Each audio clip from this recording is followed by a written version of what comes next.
Did not know if this was a good day to wear the Pokemon shirt, and I'm so glad I wore the Pokemon shirt. Okay, we're gonna do this.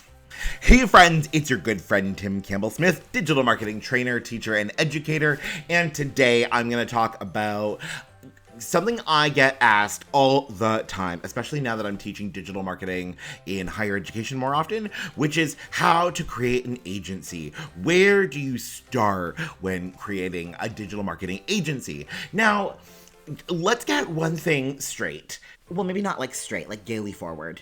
An agency is kind of a fancy term for just a group of people who provide digital marketing services. Technically, what I'm about to teach you today and the advice I'm going to give and all the tips and tricks we're going to talk about creating a digital marketing agency apply to starting any business. This works if you want to start a freelancing business in Canada. This works if you wanted to go into coaching. This would work if you wanted to create a brick and mortar retail store. But it's going to be tailored towards digital marketing. That said, I do want to say, start by keeping it simple. Don't overcomplicate it. A lot of digital marketers do, and that actually leads to the biggest mistake digital marketers make when they make their agencies, and we're going to talk about that. We're going to go over the technical steps required in Canada. I'm going to base my advice in Ontario, but it's pretty universal to anywhere in Canada, and actually I would argue probably around the world. And I'm going to talk about how I grew my practice and how I've helped other agency owners grow their agencies. Please know all information is accurate at the time of recording, especially the government information, because that can change pretty fast. I also want to give a quick note that there's going to be a lot of handy links and timestamps that are in the description below. So check that to see what exactly I'm talking about when I talk about it and those links that I'm going to reference later on. Before we go too far, make sure you like and subscribe for all things digital marketing, teaching, and training. Okay, so let's actually start here, because first things first, the government of Canada has a really excellent checklist for the legal and the tax side of starting a business. You can see the screenshot here, but I've also included this link below. When in doubt, the government is totally there to help. And wherever you are in Canada, your member of parliament, that's your federal representative, their office exists to help constituents, to help people in their areas. So you can also go to your member of parliament's office, or you can call them, you can email them and say, hey, I'm looking at starting a business. I want to go into a digital marketing and start an agency. What should I know? How can I help?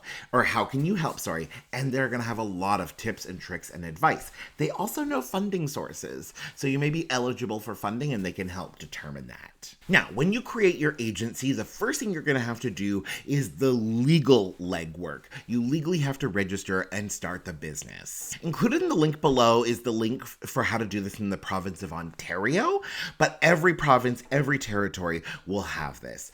Basically, you can start with a name search. So if you're going to create a company name, you can search the name, make sure no other business owns it, it's not trademarked, and you can register it. If you're confident, or you've done your online research and you've done good research, and no one else has your name, you can just go ahead and register it. When you register your business, you have to choose your business structure. Are you going to be a sole proprietor, a partnership, a corporation, a not-for-profit, or charity? Please note, in British Columbia, they do recognize social enterprise as a business structure. So if you're starting it out in BC and you want to be a business for good, that is a legal entity that's available for you. But I'm not in BC, so I can't really speak to that too much. Now, when it comes to your legal entity, please note this is not legal advice. Don't sue me for this. Your best bets are probably, in most cases, and when I talk to most people about this, is to start as a sole proprietor. In this case, there is technically a business entity, but in the eyes of the law and according to the CRA, the Canadian Revenue Agency, the company and the person are technically one. Even though there are some differences, they are largely similar. Most agencies are created by a sole proprietor who then takes on contractors, and so they don't have certain responsibilities associated with employees. So that's why many start as sole proprietors. The other reason why I say consider starting as a sole proprietor, it is easier to go from sole proprietor to corporation than to go from corporation to sole proprietor. So that's also what I'm thinking about as well. And as well, setting up a corporation actually takes a few $1,000s to start versus a sole proprietor, which registering the business is, I think, under $100. You could get a website for under $100. So, around $200 and you're starting a business versus a corporation where you're spending thousands to legally set it up and the accounting. The other thing you're going to want to decide right away is a tax called HST, Harmonized Sales Tax. It is up to you entirely whether you register for it or not. That said, the rule right now, at the time of recording, is that if your business brings in $30,000 or more in revenue, you have to remit HST to the government. So typically businesses charge it and then just remit that back to the government. If you think you're going to make more than $30,000 in the calendar year, apply for HST, get the HST number, start charging for it, and remitting it. Some people say, and I have very mixed feelings about this, some people say, though, having an HST number, even if you're not going to make the $30,000, makes you appear a little more legitimate. I have mixed feelings on it. I'm kind of inclined to agree at this moment. But if you're going to make more than $30,000 in the calendar year, apply for your HST, get it, start charging for it, and remitting it back to the government. Otherwise, you can wait until the next calendar year to apply for the HST number, get it, and start charging and remitting it. Next, we have to open a bank account. Businesses exist to make money. The money needs to flow through somewhere. Now, a couple rules, tips, and tricks you need to know. When you registered your business, you can register a business in your own name. So I could have just registered my business as Tim Campbell Smith, and away we go. I actually have a legal entity and a legal name for my business. So, and most people do, even when they're sole proprietors. If you have a business name that is not your own name, you must open a business bank account. So banks have different bank accounts. Generally, they break down into personal and business. If the company name, if your registered business is not in your own legal name, then you must open a business bank account. Business bank accounts have different fee structures, different perks, and different things you have to pay for. But if your business name is in your name and is in your personal name, you technically do not have to open a business bank account. You can get away with opening a personal account. That said, in either scenario, you still need to, and I'm going to say need to, I'm not going to open the floodgates for should. You need to open a new bank account because the finances for the business must be separate from the personal. It's very common that you would have a business bank account. All the revenue, all the money you make in your business from your agency is going to go into the business bank account. And then you transfer money out of the business bank account into your personal bank account as a way of paying yourself. But please talk to an accountant about this. I'm not a trained accountant, so you want an expert advice there. And away you go. But the business, all the business finances, all the revenue that comes in, all the expenses that go out must be separate. So even if you were bootstrapping and you were putting your own money into the business to start, which most people do, you would open the business bank account. Let's say it was coming out of a savings account you have on your personal side. You would move money from the personal savings into the business probably checkings account, and then spend it from there. The business finance must be separate from the personal finances. After this, I know this is the boring legal stuff. Now let's get to the good stuff, creating your agency. The first thing that I recommend you do is you create your internet real estate. That's your website, that's your social media channels, that's updating your LinkedIn, that kind of thing. I especially recommend starting with your website because SEO, search engine optimization, and SEM, search engine marketing, take time to work. So we want to do it early because it's going to take probably a longer amount of time to get results. So start with your website, start with your social media. And with your website, don't try to make it perfect. Don't try to make it perfect. Don't try to make it perfect right away. Your website is always in beta. You are always updating your website. This is something we call the minimum viable product, and we actually want a minimum viable product for your website. What is the most basic website you can get onto the internet so that it is registered, so that it is out there and gaining traction for SEO as quickly as possible? Even if it's just like a homepage, hey, here's what I do, here's about me, contact me. That's it. Start with something basic. Get your internet real estate. Now, with your internet real estate comes some crucial business decisions. I still recommend, even though you haven't made, at this point, if you're following my list, any crucial business decisions, I think it is still worthwhile to start with your internet real estate. So you have something, you have a skeleton, you can start to work and explore. Make some crucial business decisions. First things first, I definitely recommend having a business plan. Take it from someone who is very successful in digital marketing. Having my business plan has always helped, has always been a guiding light, and helped me really understand, like, what do I want to do? What do I want to achieve? What are my goals? What are my benchmarks? What makes me special and unique? Sometimes when I've had blanks in my business and I'm like, I don't know what I should be doing right now, I've gone to my business plan and it helped. That said, if you're working on your business plan, great. If you're not working on your business plan, either way, here's some things I want you to really start immediately answering. Number one, what services are you going to offer? Start thinking about your superpowers in digital marketing. What are you really good at? What are you really passionate about? What sets your soul on fire with excitement? Start there for your services. I would also say start doing research on potential consumers. Tell everyone and your grandmother, tell all of your friends, tell all of your family, tell everyone you're starting an agency, that you're starting a digital marketing practice, and ask them, hey, if I offered you these services, what would you want? This is what I did when I started out, and this is how I learned that consulting and training were the big things that people wanted. And it turned out to be super lucrative.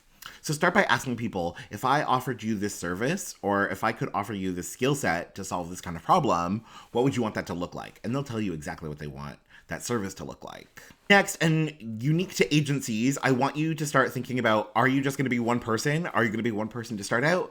How many people are you going to bring on, and what kind of skill sets? No digital marketer has it all. And if they do, and if you think you have all the skills, you don't. You're good at a few things, not everything. So start thinking about what kinds of people do you need to bring on board so that you have the most robust agency where you can offer the most robust services. Think about what industries you're going to work with, or what platforms you're going to work on. And most specifically, what are you going to charge? How much do you want to make? All of this, marketing 101, which you as a digital marketer, I hope, are trained to do. All of this, I want you to wrap it within the idea of what makes your agency special, what makes it unique, especially because more and more people are creating agencies and going into digital marketing and providing, social media marketing and digital marketing services. You've got to be unique somehow, some way. That is one thing that definitely led to my success, was having a really unique selling proposition. In your decision making as well, one of the easiest and fastest ways that you can learn about this and figure out what services you're going to offer, how much you're going to charge, is competitor analysis. Now, there is definitely one weakness in digital marketing, or one thing working against us in digital marketing when we create agencies, when we do competitor analysis, and that's the fact that digital marketing agencies rarely release their fees or their fee structure. They don't really tell you how much they're charging. Try and find the agencies or the companies or the consultants who are releasing their pricing so you have something to benchmark against, but know that that's something working against you. But when you're researching your competitors, make sure you're also looking at what services do they offer.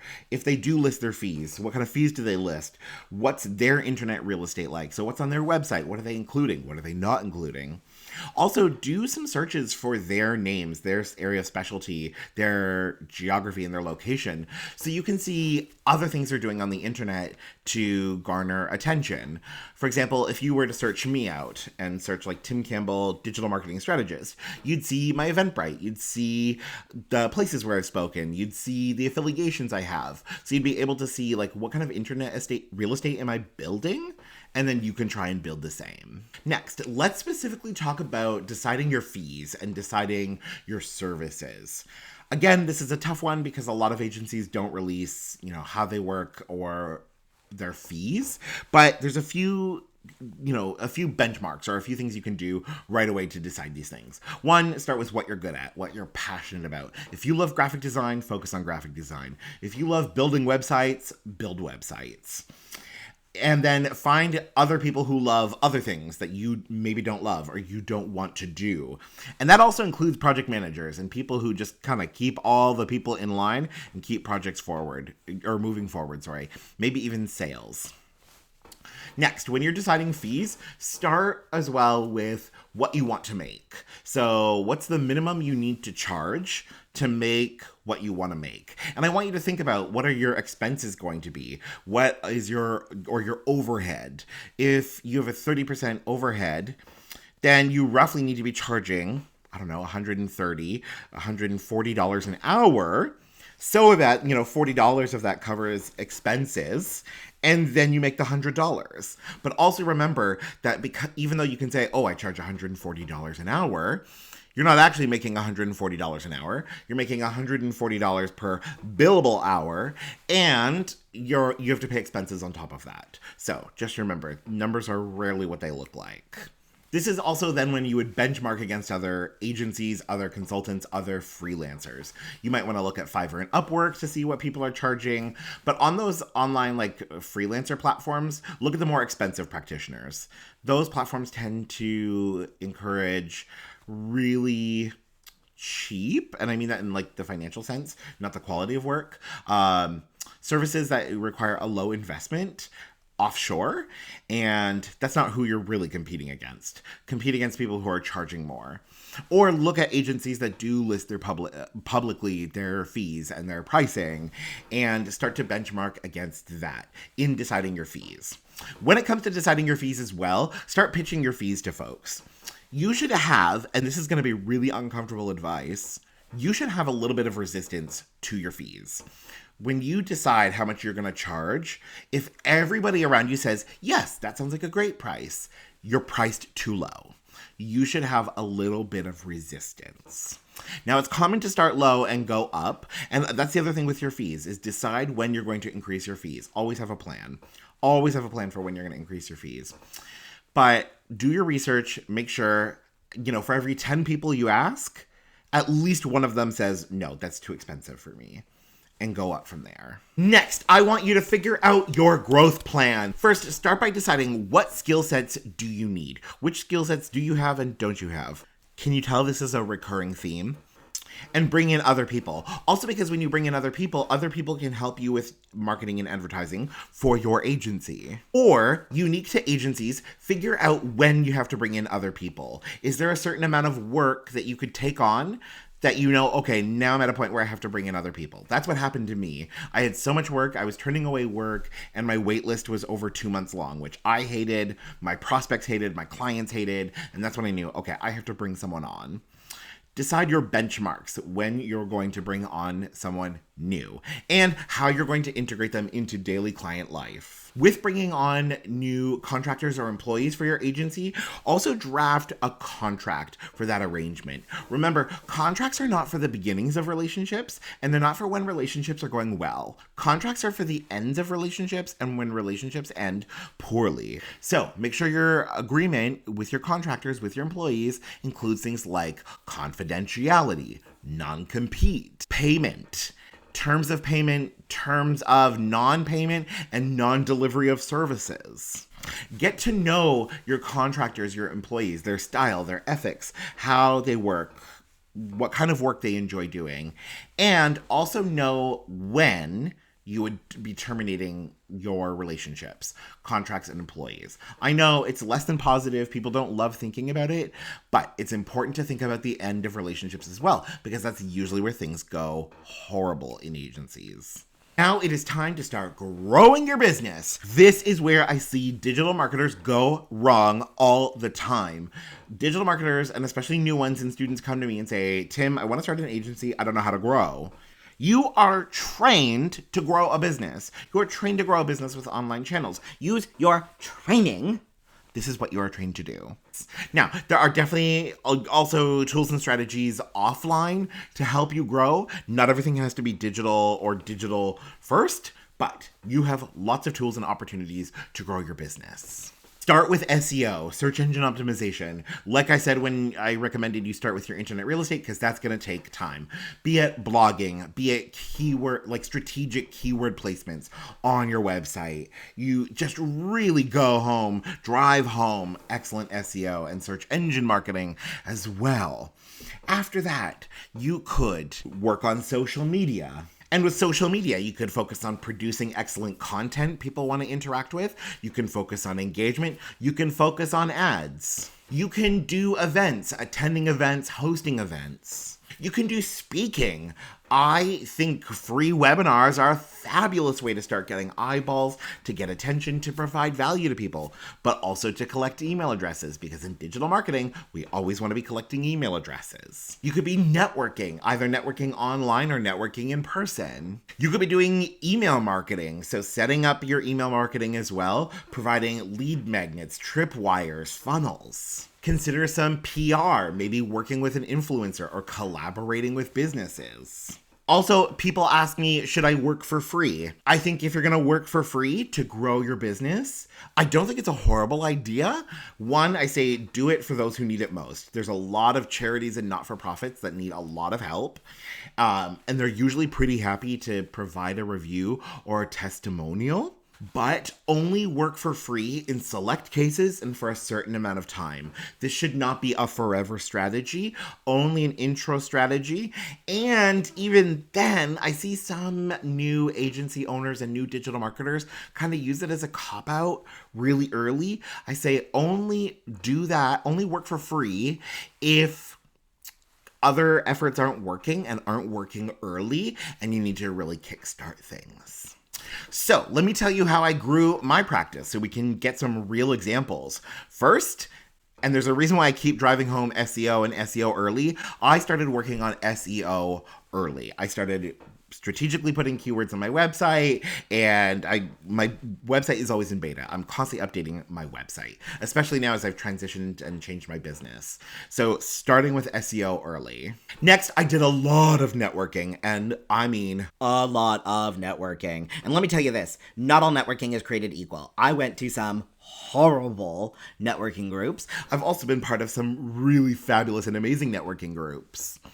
So it totally depends. But networking and getting to know other business owners has totally been a great way to grow my business. After that, another big one was offering my own events and using, actually specifically, Eventbrite for search engine marketing. It was a great way, especially in the early days when I didn't have great search ranking on my own website, on my own social channels. Eventbrite did, so I got my name out there that way. I was collecting email addresses. I started charging for my events, so I would make revenue from it. I would also be able to see, like, what events do people love? What do they respond to? What do they come to? What do they not come to? So offering events was a really good idea. Next, creating a platform and offering free and low-cost downloads and just a space for downloadable products. I mean, HubSpot and Hootsuite kind of lead the space on this in digital marketing, and I just kind of followed their example. Next, and this has been a huge one, referrals. So doing excellent work for my clients, doing excellent work often, whenever I made mistakes or something went wrong, really delivering excellent customer service. So just being good at my job has been a really big one, and asking for the referrals. I make sure to do a good job, and then I ask my clients and say, hey, if you enjoyed working with me, do you know someone else who would enjoy working with me?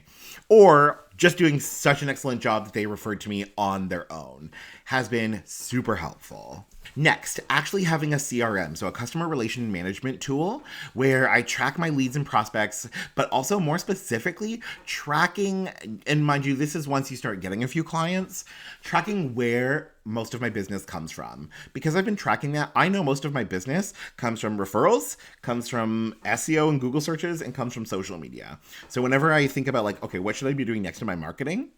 I double down on those. I double down on the things that I know are working. And then finally, and this has probably been my most successful strategy, has been speaking, teaching, and training. So either offering my own events, like through Eventbrite, like I talked about, or getting hired by companies and organizations to do teaching and training. This has worked, one, to get more followers because, all those people follow me on social media, and then they can share my content there, so it's tying to my social media. But then I've also found that people who hire trainers and speakers know other people who hire trainers and speakers.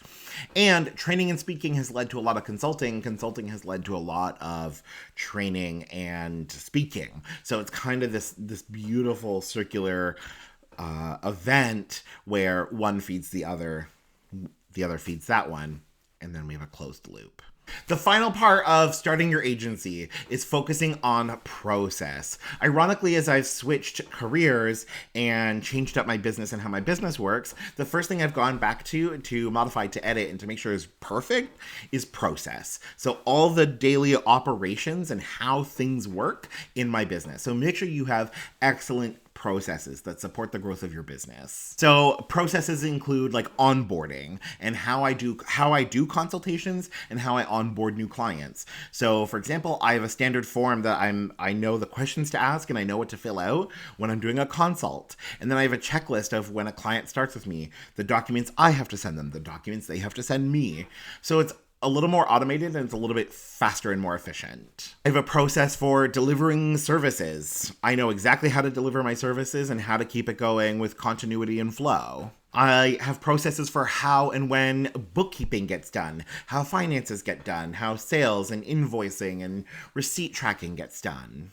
I also have processes for when, why, how to do my own marketing so that the whole business kind of functions easily. And now I'm at a point where it's kind of all on autopilot, where I don't really have to think about it. I know exactly what I'm doing, and it goes and it grows and it keeps growing. And all of that comes down to mastering the processes, how the business works. Comment and let me know, where are you on your agency journey? What's working for you, what's not? And if you have any questions about starting your agency or your business, because really this whole thing works for almost any service-based business, comment and let me know. And I love those comments.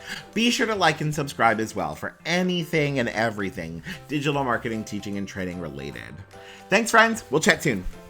Bye for now.